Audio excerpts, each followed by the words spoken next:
В Ингушетии развивают металлургическое производство. В республике уже работает предприятие, которое производит алюминиевые конструкции. Каковы дальнейшие планы, расскажет Андрей Чистяков.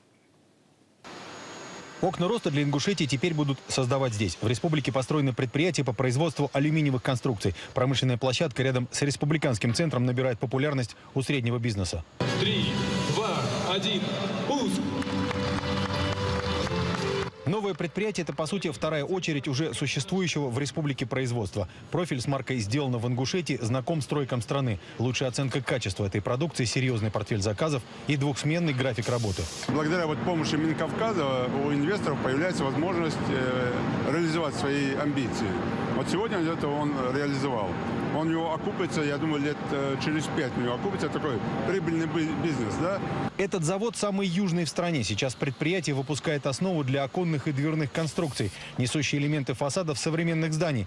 Разогретые болванки алюминиевого сплава в профиле выдавливает пресс-машина. Также будет теснить импорт с российского рынка и новый ингушский завод. У нас есть и крупные предприятия, но вот именно такие, я считаю, это будущее наше, потому что они позволяют в первую очередь в малых городах и селах создать рабочие места. Они реально формируют новые статьи доходов бюджета и, самое главное, создают новые качества жизни для людей, которые живут на этой земле. Исключительно аграрной Ингушетии уже никто не называет. Темпы создания современных производств здесь одни из самых высоких в округе. Здешней молодежи уезжать на заработки в другие регионы совсем не нужно. В основном стараемся персонал обучать местный.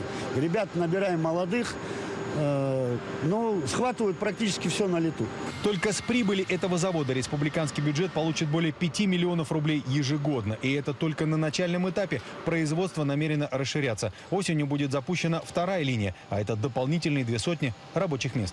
3 десятка вот таких заготовок. Это более 10 тонн продукции каждую смену. И это только начало. Совсем скоро рядом с этим цехом появится настоящее металлургическое производство. И новое предприятие будет получать сырье из простого лома, которого уже сейчас ежемесячно в округе собирают несколько сотен тонн.